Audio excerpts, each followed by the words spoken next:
So they asked to give me a recap of our conference that we had in September.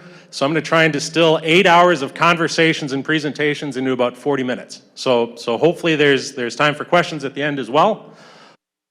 All right. So for those of you that are not familiar with the Northern Crops Institute, our mission is to support regional agriculture and value-added processing by conducting educational technical programs that expand and maintain domestic international markets for northern grown crops. We're a 4-state collaboration, so we're based on the campus of NDSU in Fargo, but we represent Minnesota, Montana, North Dakota, and South Dakota. We're governed by a board of directors, the Northern Crops Council. It's made up of grower and business industry leaders from the 4 states. I think I've got a number of my board members here in the room. If you want to raise your hands, if you guys have complaints, they're the people to see. Uh-oh, now they're bashful. I'm also lucky enough, I've got a fair number of my staff in the room. They're actually helping behind the scenes with the AV, and if they could raise their hands as well. They do an excellent job. This is the third, I think it's the third year that we've helped run the AV here. I've got a great staff. They do a wonderful job. They've got the hardest job in the room. Their job is to make me look good. If you like the presentation, give them all the credit. If you don't like the presentation, just consider what they have to work with. When you look at NCI's effectiveness, so coming from a commodity trading background, coming to NCI and talking about market promotion, I even had some skepticism about what impact did we really have. And in 2020, we did a survey of people that attended our programs, 2018 and 19. And we asked the question, as a result of the short courses and the programs that you attended, do you have greater confidence in U.S. supply chain? And you can see the results. 95% greater confidence in supply chain, 99% have a better understanding of U.S. crop quality, and 51% actually bought more crops from the U.S. as a result of what they learned. We also do technical services. So we work with companies, entrepreneurs, everyone from startups to some of the major multinationals, doing technical services. So we've got pilot scale processing equipment. When I started, I was told if you walk down the pasta aisle in the supermarket, chances are the products that you see were developed at NCI. We do a lot of work in oilseed processing. We do a lot of work in extrusion. We do a lot of work in feed milling. As a result of the work that we do, on average, those companies we work with have increased their investment in the region by 16%. We are excited. We're going to have a new home. For those of you that know NDSU and the campus, awesome, thank you. We're getting a new home, the Peltier Complex. It was approved in the last legislative session. We'll be moving in March of 2024. So a little under 18 months from now. This will be a game changer for the region. It'll be the Northern Crops Institute, NDSU Cereal Science, NDSU's Meat Science, USDA's lab, and the North Dakota Trade Office. So it will change the game when it comes to market development, when it comes to market promotion for the region. So on September 11th, we hosted a conference called The Next 5 Years. And how this conference came about is part of our mission is to look ahead. What are some of the market changes that are coming down the pipeline? And we've gotten to a point where when we started talking about what are some of the changes, what are some of the challenges, we had people stuck. They'd either say, you know what, we've got a drought right now, we can't be thinking that far ahead. Or else we'd have people saying, you know what, we can't be worried about the next 5 years because we're all going to be driving electric vehicles in the future, so what does this even matter? And we said, you know, we need to have a conversation and talk about what are some of the challenges and what are some of those opportunities that we're facing in the next 5 years. We brought in 4 top-notch speakers. Jacob Shapiro talked about geopolitics. We had Allison Nevia that talked about sustainability. We had Nelson Neal, the Vice President of Research from CHS, talking about food and global food production. We had David Ripplinger from NDSU talking about biofuels. Those were the 4 topics we decided. I can't talk about them all today. As any presentation, I have to have a bit of a disclaimer. The views, information, or opinions are those solely of myself, or, right, they do not represent NCI. And here's a few things that I learned from my commodity trading experience. Number one, the market doesn't care about your feelings. So there might be some things in this presentation that you say, Mark, I don't agree with you, I don't think you're right, and that's okay. I'll admit, I'm not necessarily the expert. I'm doing a conference recap, and in the end, we need to have a good conversation. We need to have a good dialogue, especially when we're talking about the next 5 years. Number two, it doesn't pay to be right if the market is wrong. As somebody in the commodity trading field past, I can tell you that often happens. You might think you're absolutely right. Sometimes the market is wrong. Nothing ever develops as expected. So and especially when we start talking the next 5 years, that is something to keep in mind. And finally, absolutely none of this is meant to offend. It is meant to get people thinking about some of the potential changes that we're seeing in the next 5 years. The three things we're going to cover today is a bit of the global situation. We're going to talk a little bit about sustainability, and then we're going to talk a little bit about the fuel transition and some of the things that we're seeing happening as it relates especially to renewable diesel. What's not on the table, we are not going to talk about some of the long-term or the future of EVs. We're not going to talk about some of the future policy considerations. We're also not going to talk short-term. We're not going to talk a lot about economic outlooks. We're not going to talk about the pandemic. We're not going to talk about Russia-Ukraine. We're not going to talk about nearby supply chain situations. If you are interested in those things, you can check out, we do offer several webinar series. These are directed towards international buyers, but they're free and open to the public. So you can go ahead and check those out if you'd like.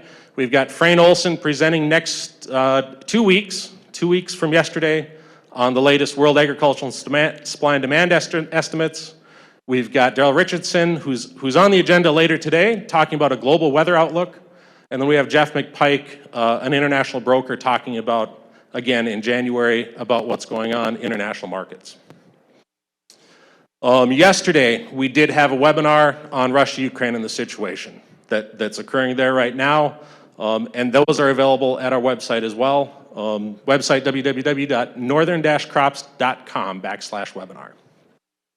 For those of you that want a little more of a deep dive on some of the topics we're talking about today, you can still register. We've got our conference online that you do need to pay to get in, but you can find that at www.next5years.com. So global situation. The world has changed. You can see some of, right, as agriculture, as farmers, globally, we've done a fantastic job for a long time. You can see cereal production, cereal yield, population growth, land use for cereals.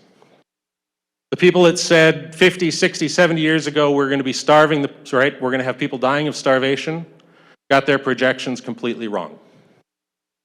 We've shown that we can step up to the challenge, and for the last 60, 70, 80 years, we've done just that. And the U.S. farmer has led that charge.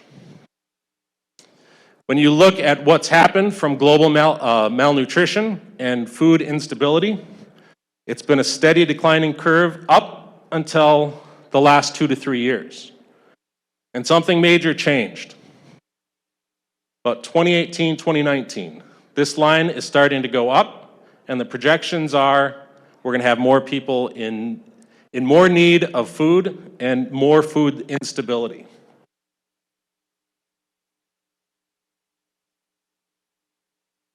Part of this has to do with oil, right? There is a link to food and oil, probably more so today than we've ever seen before. This is a graph that looks at it inflation adjusted. So you can see back in the 1800s, oil was a huge premium. Oil came down in price. Oil went back up in price. For those of you that remember the 1970s oil embargo, in the 2000s, we made the link back to agriculture and petroleum. We'll talk a little bit more about that linkage here as we talk about renewable diesel. The trade situation has changed pretty dramatically. We're going to do a little bit of history lesson. If you go back to the 1940s, at the end of World War II, the U.S. had the wisdom to pull in the bulk of the free world into a resort in New England, into Bretton Woods. They knew that we were facing a challenge, right? It was the free world versus communism. And one of the ways we're going to combat communism and the Soviet bloc was the Bretton Woods Accord. And we basically said, we will guarantee free access to the seas, we will reduce tariffs, we will be a consumer for the goods of the world, and we're going to open up free trade. From 1940 to about 2012, 2013, we saw the largest economic expansion in world history. We pulled more people out of poverty, we pulled more people out of food insecurity than any other time in world history. And then things started to change.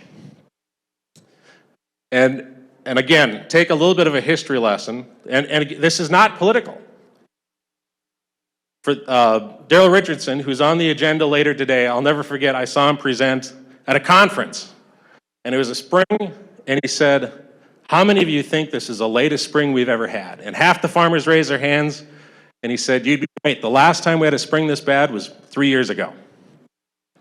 As humans, we have a very short view of history. We go back to 1992. How many of you remember the presidential election of 1992? A few people are raising their hands. What was one of the major issues? NAFTA, right? I remember sitting around the kitchen table talking to my parents about free trade. Where are we today? The US was the one that led the effort to reduce tariffs. We were the ones that called for the General Agreement on Tariff and Trades that developed into the World Trade Organization. For 50 years, we led the way in reducing tariffs and trade barriers around the world. 1992, it was a major political conversation. How many of you remember 2016, right? TPP. And again, this isn't about one party versus another. When you look back, the first major trade intervention that happened, 2014, the US put tariffs on tires out of China. And in retaliation, China put tariffs on poultry out of the US. Every president since then has done more trade interventions. Here's a graph of global trade interventions. From 2010, the harmful is the orange, the liberalizing or opening up is the gray. We're putting up more and more trade barriers around the world. And again, it isn't one party versus another. This is just the trend that we're seeing globally. It is concerning, right? When you look at, I talked about learning around the kitchen table about the importance of free trade. I went to NDSU and University of Illinois, and you learn the economic theory, and then you're involved in market promotion, and you're involved in trade, and you realize the importance it is and the importance trade plays in lifting people out of poverty. It's also a changing situation in China. As agriculture, we've relied a lot on China in the last 10 to 15 years, and again, we're short-sighted. We forget 20 years ago, there was a hope that China would be a market, but it wasn't there yet. A lot has changed in 10 years, a lot has changed in 15 years. There's a lot of things happening in China today. The Chinese housing market is down around 10% year on year, which is big. And we'd say that would be a big thing for the US. In the US, roughly 25 to 30% of our savings is in the housing market. In China, it's 75% of their assets. 75% of the average consumer's assets are in the housing market. It's not uncommon for a Chinese consumer to have 2 or 3 houses. They're also facing a flat to declining population. They put the one-child policy in place early 1980s. They've tried to lift it, and there's no longer a policy in place. Their birth rates have not gone up. It's a very similar thing that we've seen in the US. As prosperity goes up, the number of children stays flat or declines. So China is something that we need to watch as we move forward. It isn't all doom and gloom, and we'll talk about some of those opportunities coming up, but as NCI, this is one of the things that we look at. If we're developing markets, where should we focus? What should we be looking at? Looking at some of these population trends, looking at what might be changing the next 5 years is important. I want to talk about sustainability. And I think every time we talk about every time I bring up the topic of sustainability, And I'll admit, even for myself, I get a little defensive. I grew up on a farm right? Fourth generation. I still go there on the weekends.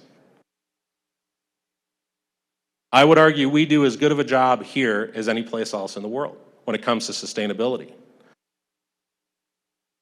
This is the definition. This is the UN definition of sustainability. Meet the needs of the present without detracting from the opportunities of the future. That's a pretty good definition. The question is, how do people actually want to define sustainability? And to me, that is a major question. When I was in Australia, I ran Cargill's oilseed processing division in Australia, and we exported canola, we imported soybean meal, and we had Europe, that was a major buyer of Australian canola, said we are going to, and this is 10, 12 years ago, we are going to demand that you provide sustainability certificates for the canola that you produce in Australia. And it had to be certified. So the first company to come out with a sustainability certificate was a company called SGS. And it was a contract that said, we agree that we're going to, right, as a farmer, I'm going to agree with SGS document, whatever it was, sign here. And most farmers didn't click on that link to see what they were agreeing to. Guess what? None of those farmers qualified because it had things like child labor. So the inspector would come out and say, who's that on the tractor? Oh, that's my 17-year-old son. Child labor laws. How do you have your battery stored, right? It was not designed for the Australian farmer, right? It was designed for cocoa plantations. It was designed for different parts of the world, and they're trying to put it on the Australian farmer. The second sustainability program that came out was by a company called Bureau Veritas. And theirs was a satellite image of a farm 10 years ago versus today, and did you have 90% the same number of trees? There's two extremes for you, right? Which one of those meets the definition of sustainability?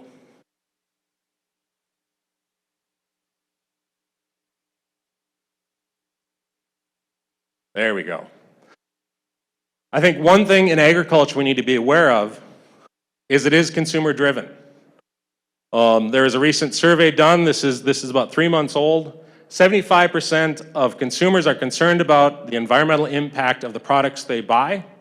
64% will be willing to pay more for gas if the carbon emissions from their purchases were offset through sustainability efforts. 69% said a product's environmental impact is important to purchasing decisions.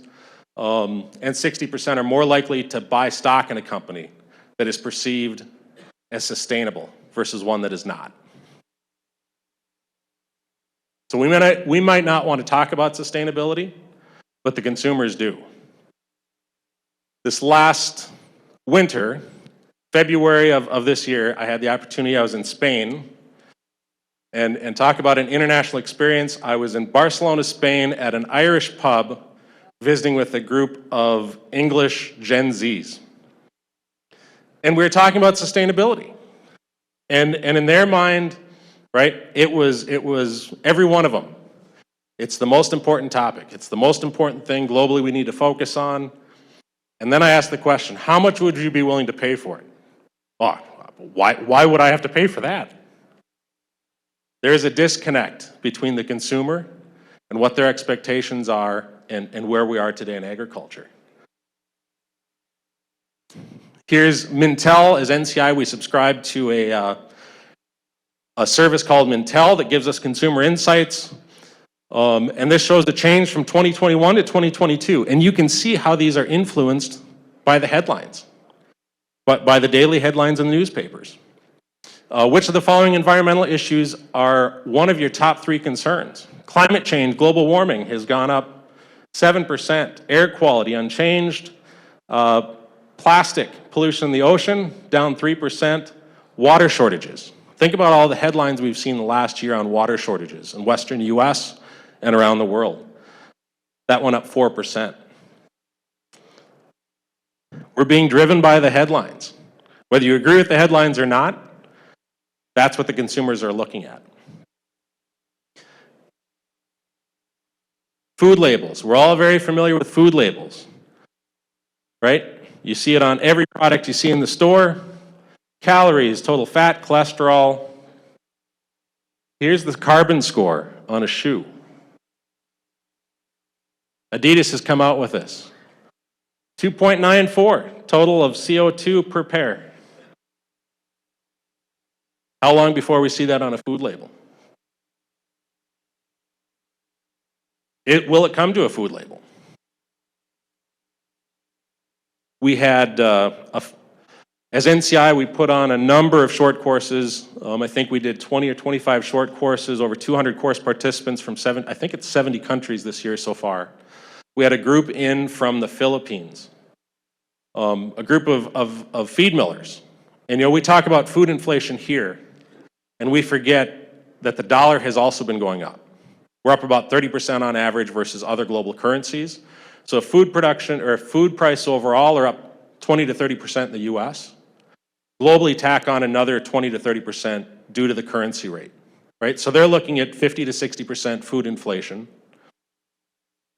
At our course banquet, we always take them out for a nice meal. We give them a certificate, make some speeches. We have an opportunity to visit, and so I'm visiting with this group of feed millers from the Philippines, and the first half of the conversation is on affordability. Right? How are we going to be able to afford food? How are we going to be able to afford feed? The second half of the conversation was who's certifying that the products we're buying from the US are sustainable? It was an interesting conversation, and I'll admit, as somebody involved in agriculture, it was a little jarring to go from that idea of affordability to sustainability. And it isn't necessarily one that's comfortable, but it's one as agriculture, we need to have the conversation. It is, I'll give a shout out to the folks at North Dakota Grain Dealers, North Dakota Grain Growers, and Minnesota Wheat. Those checkoff organizations are involved in those conversations, and they need to be. We need to be monitoring. We need to be involved in the conversation. How many of you have heard of ESG? Show of hands. Few people in the room. What does it stand for? Environment, social, and governance. How do you run your company, right? There's people making investing decisions based on this today. There's good projects that are not getting funded, right? We just heard about fertilizer. Will there be a fertilizer plant in North Dakota? Well, the environmental concerns. What does it mean environmentally? This is one of the things that's driving some of those investment decisions. This is an example. Impact on Nestle's success, internal stakeholders. Responsible sourcing, human rights, biodiversity, animal welfare, cybersecurity, business ethics, product regulation, taxation, climate and decarbonization. This is how they're choosing to make their internal decisions. What does that mean for growers, but also what does this mean for the overall ag industry when we start talking about new plants, new infrastructure?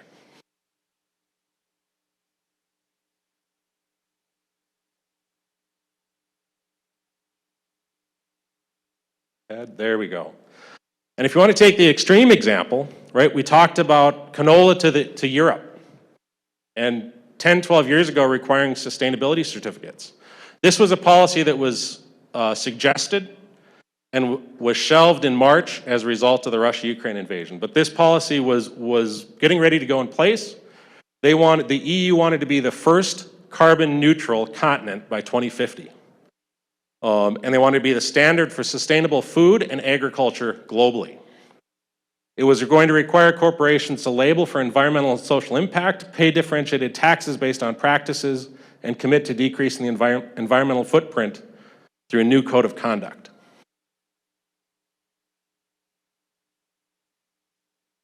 There we go. It was going, I think I skipped a slide in there. Maybe not.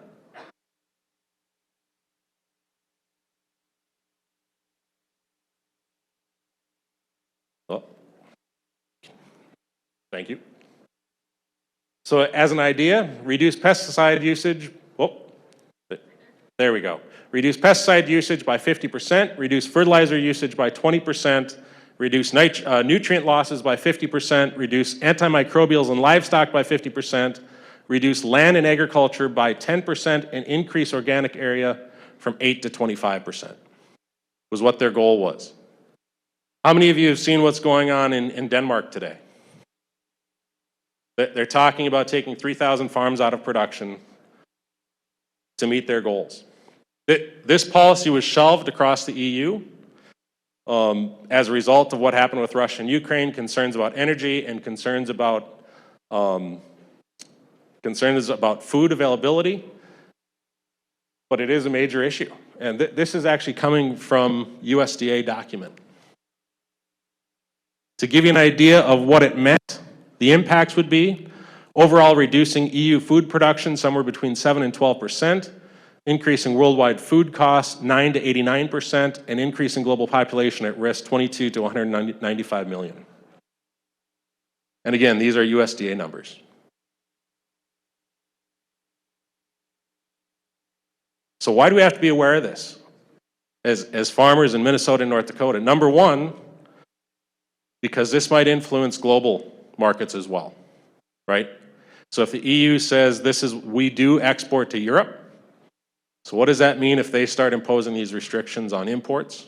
Number one. Number two, it actually might open up new markets for us. If they're a major exporter to Africa, they're a major exporter to the Middle East. This last summer, we had the opportunity to visit the Port of Duluth. What does that mean for exports out of the U.S., right? The last time we were exporting a fair amount to North Africa, Duluth was a major player. How does that start changing some of the trade flows that we see? Will this policy action? It's easy to say and put these policies in place when people aren't hungry. How does this change in 2 to 3 years? I'll admit I don't have the answers, but it is something we, as agriculture, we should be thinking about. All right, energy transition agriculture, and again, I'm going to be talking a lot about renewable diesel, but one thing I want people to remember when we start talking about energy usage in agriculture, we have been, as an industry, probably the longest one on the planet running on energy, right? We've been running on solar energy since day one.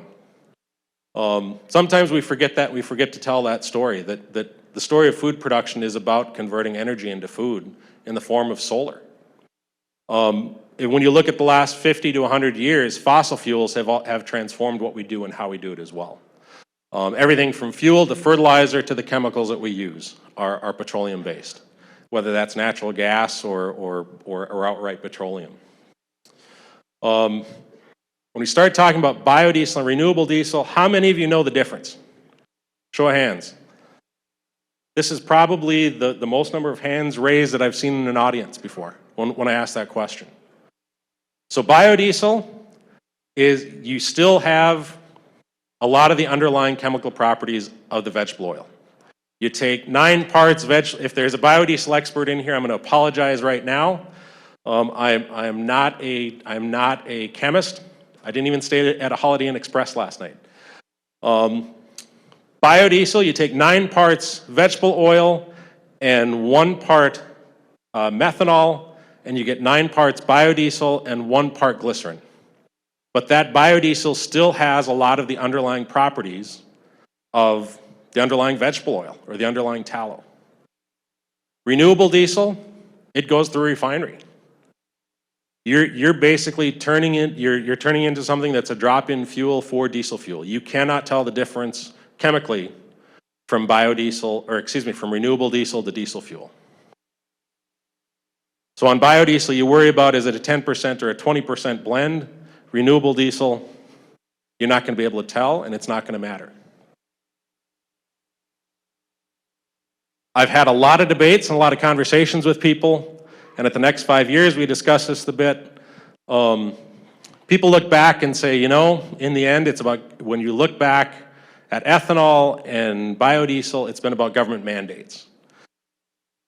Renewable diesel is different. There is some underlying differences.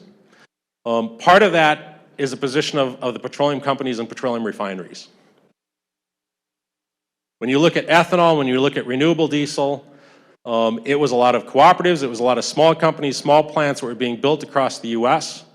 I was trading vegetable oil for Cargill during the biodiesel boom. At one point in time, I had 85 different biodiesel customers we were talking to, using anywhere from totes to train cars.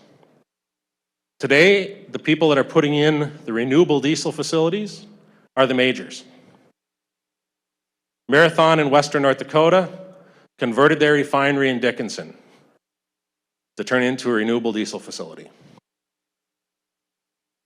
The dynamics have changed. Instead of talking about totes and truckloads, they're talking about shuttle trains, 110 car units of vegetable oil flowing into these facilities. The scale is a lot different. Part of it is consumers, right? We did see a lot of backlash. I remember going out to Washington, D.C. in 2008 and seeing signs in the subway systems about, right, how bad ethanol was. You're not seeing that same feedback on renewable diesel. A lot more activist investors, right? We talked about ESG. ESG, the people that are investing because of ESG think that renewable diesel is a great thing. Marathon, a lot of the major petroleum companies today don't drill oil anymore. They've gotten out of the drilling business because it's bad for ESG. They're investing in renewable diesel. We've already talked about the scale. The scale is much different. And there's also a cash story.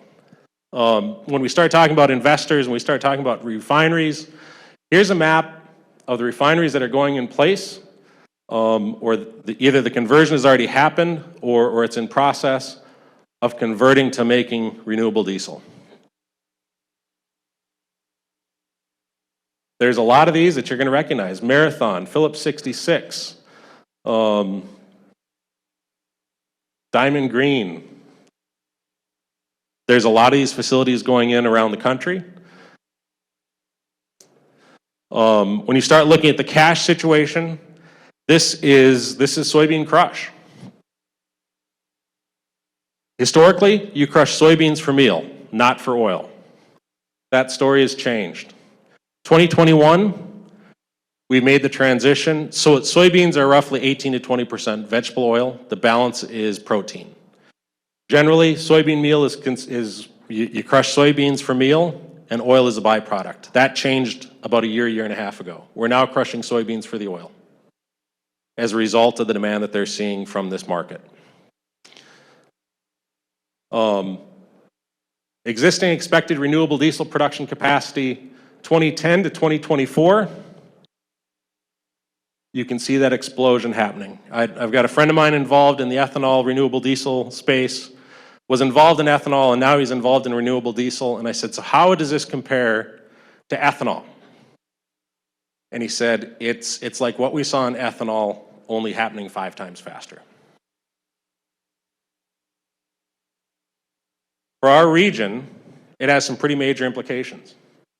I don't know of any other place in the world where we've got sunflower crush plants down the road from canola crush plants, soon to be down the road from soybean crush plants. And part of this, I think this region is especially adaptable. I'm obviously biased growing up here, but I think our producers in the 4 states that we serve, and I think our industry in the 4 states we serve, are extremely adaptable. If you go back to the 1980s, it wasn't a fun time to be in agriculture, right? We led the world in value-added agriculture. Sunflower crush plants, canola crush plants, dry peas and beans, right? We figured out how to make things work and how to change the industry. Now all of a sudden we're at this crossroads between soybeans, canola, sunflowers. We've got more options than any other place, not only in the United States, but in the world, on the markets that we can serve. It's a huge opportunity. There we go. And part of this, a large part of it, is not being driven by federal mandates. It's consumers. and it's states' decisions. So a lot of this is based off of California's low carbon fuel standards, where they're targeting a 20% reduction in carbon intensity of transportation energy below 2010 levels by 2030. So they're assigning all fuels a carbon score, and there's credits, and if you can meet those carbon scores, if not, you have to buy credits in, and it's creating an opportunity in this marketplace. To give you an idea of what this means, projected actual North American renewable diesel production capacity, I've got it in, this is additive. So we saw the price of vegetable oil double from 2020 to 2021, and almost the same in 2022. We've seen a leveling off here of late. We're just starting that capacity build. What does this mean in soybean oil equivalents? 1 billion gallons is approximately 7.5 billion pounds of vegetable oil, or 680 million bushels of soybeans. 2022, we added another 1.5 million bushels, 1.5 million bushels of soy, 1.5 billion, excuse me. We're going to need another almost 1.3 billion, and 2024, with the capacity coming online, another 800 million. Now, this doesn't always have to be soybeans. I'm putting it in soybean equivalents. It could be canola, it could be sun, right? It's part of the whole, they call it the veg oil matrix, corn oil, tallow, but give you an idea of what the scale of this might look like.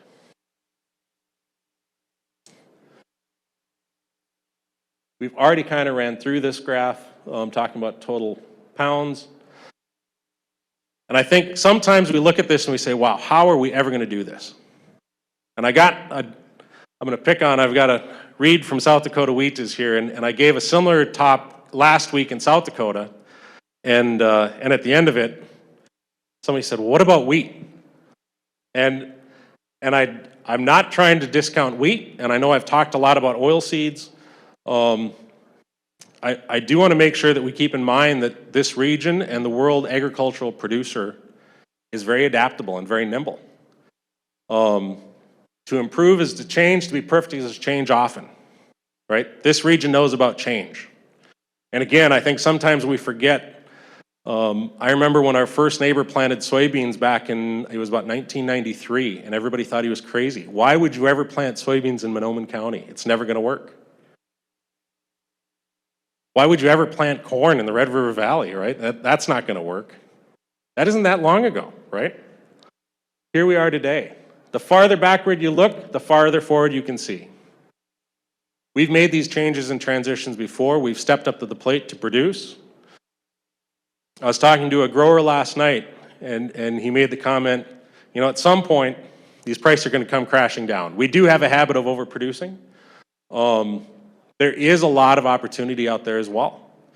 Whether that's gene editing, there's more hybrid grains and cereals coming out, changing supply chains, capacity builds out, and technology. So last night we celebrated some of the wheat yield winners. Right across the river, we had somebody that grew 113 bushel spring wheat.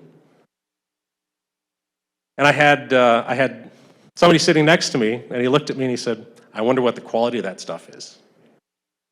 And I don't know today, but those results will be announced in a couple of weeks. I can tell you NCI is actually doing that quality analysis, and I think it's going to surprise people. We can produce good quality, high yielding wheat. So I think when we talk about the opportunity, I do think this region can rise to the challenge. I do think this region has a lot to gain. I think as an industry, we need to be talking about what's going to happen in the next 5 years. I'll admit I don't have all the answers, and there's a lot more questions than answers, I think, today. But I think as the ag industry, we need to be keeping a close eye on some of these changes. So with that, if anybody has complaints, that's my email address. I'll be around the rest of the day, and I think we've got some time for questions.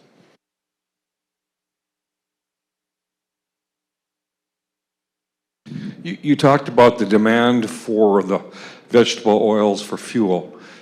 I think it was the EPA that put out some numbers last week. Yep.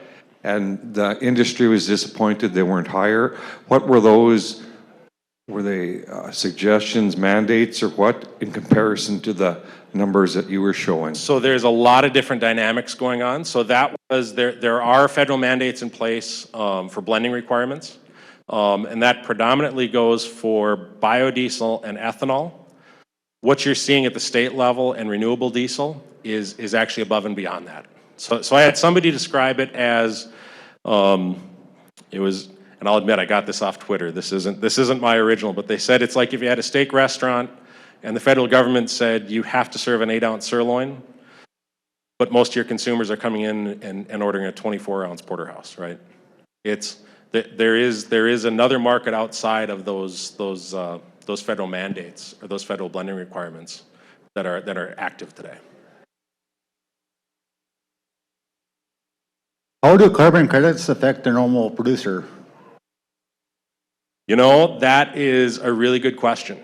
And again, most of our work goes on the end user level. I am not an expert in carbon credits and how that works. I will say, make sure you read contracts carefully. I know there's a lot of people talking about it. I don't have an answer for you. I think that's one of the questions that needs to be answered. It goes back to, I think, the consumer wants to see this happen. I think as an industry, we're trying to figure out what does that mean. The USDA has released billions of dollars in grants trying to help land-grant universities and other people trying to figure out how to quantify some of this stuff.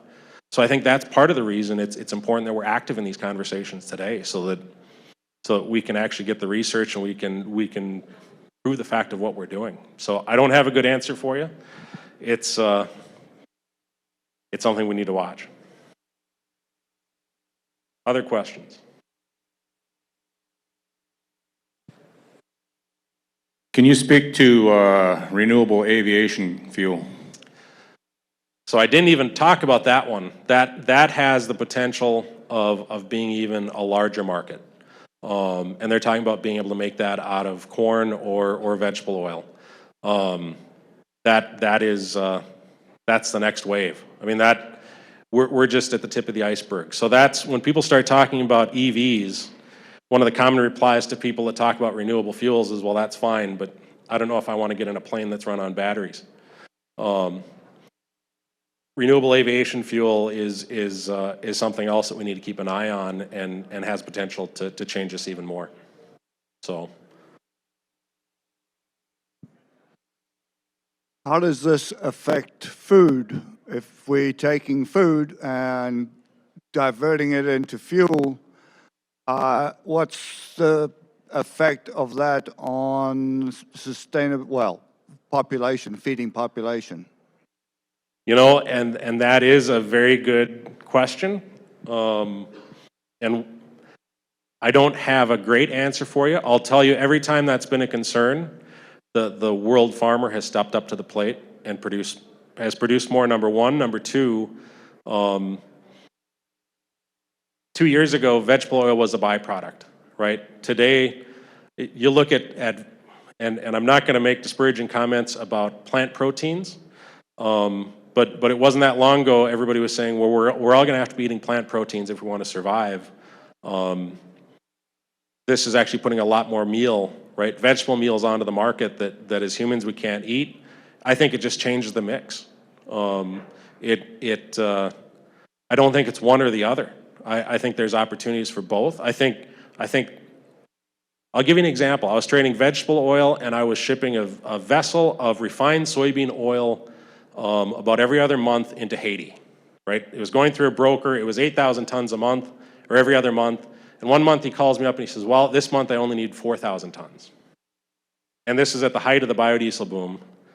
And my heart just kind of sank. And I said, so what does this mean? He said, what do you mean? I said, well, are people starving? What are they doing? He said, they're figuring it out, right? He said, all of a sudden that palm tree in your backyard you can get veg oil from. All of a sudden the oil at the bottom of your frying pan has more value to it. I think sometimes one of the best courses I took at University of Illinois was on economic development. And we often talk about cheap food, right? How important it is for the global consumer. We also forget that most of the developed world develops on agriculture.